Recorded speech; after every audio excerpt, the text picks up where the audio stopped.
ಚರಂಡಿ ನೀರಿನಲ್ಲಿ ಶಾಲಾ ಮಕ್ಕಳು ಊಟದ ಪ್ಲೇಟ್ ಅನ್ನ ತೊಳಿತಾ ಇದ್ದಂತಹ ಒಂದು ಪ್ರಕರಣಕ್ಕೆ ಸಂಬಂಧಪಟ್ಟಂತೆ TV9 ನಿರಂತರ ವರದಿ ಪ್ರಸಾರ ಮಾಡಿತು. ಇದರಿಂದ ಎಚ್ಚೆತ್ತುಕೊಂಡಿರುವಂತಹ ಆಯೋಗ, ಮಕ್ಕಳ ಹಕ್ಕುಗಳ ಆಯೋಗ, ಬಾಗಲಕೋಟೆ ಡಿಸಿಗೆ ಪತ್ರ ಬರೆದಿದ್ದಾರೆ. ಅಧಿಕಾರಿಗಳಿಗೆ ಸ್ಥಳಕ್ಕೆ ಭೇಟಿ ನೀಡಿ ಈ ಕೂಡಲೇ ವರದಿ ನೀಡಬೇಕು ಅಂತ ಹೇಳಿ ಸೂಚನೆಯನ್ನು ಕೊಟ್ಟಿದ್ದಾರೆ.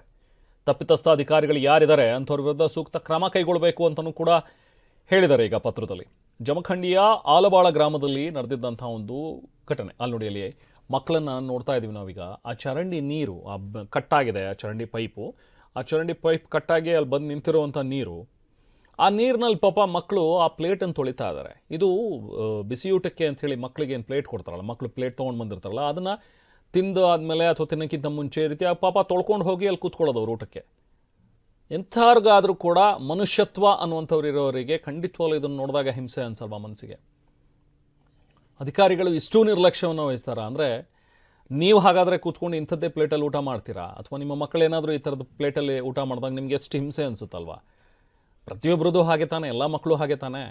ಇದ್ರ ಬಗ್ಗೆ TV9 ನಿರಂತರವಾಗಿ ವರದಿ ಪ್ರಸಾರ ಮಾಡ್ತು.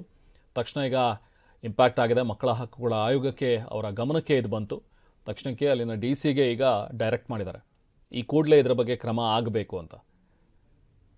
ಖಂಡಿತವಾಗ್ಲೂ ನಾವು ಕೂಡ ಈ ಒಂದು ವರದಿಯನ್ನು ಪ್ರಸಾರ ಮಾಡಿದಾಗ ಅದನ್ನೇ ಹೇಳಿದ್ದು. ಈ ಕೂಡಲೇ DC ಇದ್ರ ಬಗ್ಗೆ ಗಮನ ಹರಿಸಬೇಕು. ಯಾರಿದ್ದಾರೆ ಅಲ್ಲಿ ಅಧಿಕಾರಿಗಳು, ಅವ್ರ ವಿರುದ್ಧ ಕಠಿಣ ಕ್ರಮ ಆಗಬೇಕು. ಅವ್ರಿಗೆ ಸೂಕ್ತ ವ್ಯವಸ್ಥೆ ಮಾಡಬೇಕು. ಯಾಕಲ್ಲ ಒಂದು ನೀರಿನ ವ್ಯವಸ್ಥೆ ಇಲ್ವಾ? ಹಾಗಾದರೆ ಒಂದು ಬೇಸಿಕ್ ಫೆಸಿಲಿಟಿ ಮಕ್ಕಳಿಗೆ ನೀವು ಕೊಡಬೇಕಾಗಿರುವಂಥದ್ದು. ಮಧ್ಯಾಹ್ನದ ಬಿಸಿ ಊಟ ಕೊಡ್ತಾ ಇದ್ದೀರಿ ಸರಿ, ಬಟ್ ಹಾಗಂತ ಒಂದು ಒಳ್ಳೆ ಕುಡಿಯೋ ನೀರು ಕೂಡ ಕೊಡಬೇಕಲ್ಲ, ಅದು ಕೂಡ ಬಹಳ ಮುಖ್ಯ ಅಲ್ವಾ? ಇದರ ಬಗ್ಗೆ DC ಗಮನ ಹರಿಸಬೇಕು ಅನ್ನುವಂಥದ್ರ ಬಗ್ಗೆ ಈಗ ಮಕ್ಕಳ ಹಕ್ಕುಗಳ ಆಯೋಗ ಪತ್ರ ಬರೆದಿದೆ.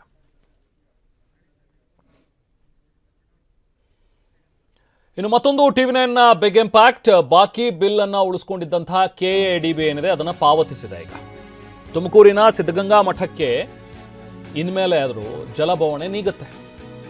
ಇದು ಕೂಡ TV9 ವರದಿಯ ಫಲಶ್ರುತಿ. KIADB ಬಿಲ್ ಅನ್ನು ಬಾಕಿ ಉಳಿಸ್ಕೊಂಡಿತ್ತು, ಬೆಸ್ಕಾಂ ಬಿಲ್ ಅನ್ನು ಸುಮಾರು 2 ಕೋಟಿ 1.96 ಕೋಟಿ ರೂಪಾಯಿಯಷ್ಟು ಪಾವತಿಸಿದೆ ಈಗ KADB.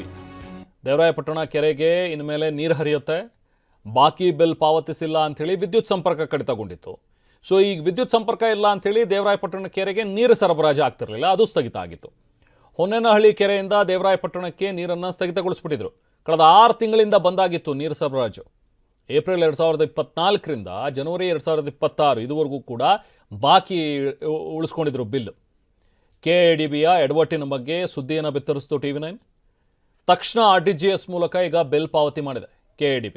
ಅಂದರೆ ಇವರಿಗೆ ಈ ಥರದ್ದು ಏನಾದರೂ ಒಂದು ಕಂಡಿಡಿದು ಇವರಿಗೆ ಎಚ್ಚರಿಸಲಿಲ್ಲ ಅಂತ ಹೇಳಿದ್ರೆ ಏನು ಗೊತ್ತಾಗಲ್ಲ. ಇವರಿಗೆ ಯಾರು ಕೇಳಲಿಲ್ಲ ಅಂತ ಹೇಳಿದ್ರೆ ಸರಿ ನಡ್ಕೊಂಡು ಹೋಗ್ತಾ ಇದೆ ಬಿಡು, ಹಂಗೆ ಇರಲಿ, ನಮಗೇನಾಗಬೇಕಾಗಿದೆ ಅಂತಲೇ ಇರ್ತಾರೆ ಇವರು.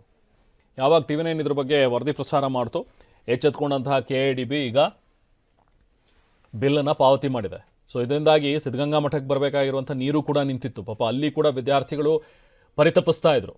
ಕೊನೆಗೀಗ TV9 ವರದಿಯಿಂದಾಗಿ ಆ ಬಿಲ್ ಪಾವತಿಯಾಗಿದೆ. ಇನ್ಮೇಲೆ ನೀರು ಕೂಡ ಸರಬರಾಜಾಗುತ್ತೆ.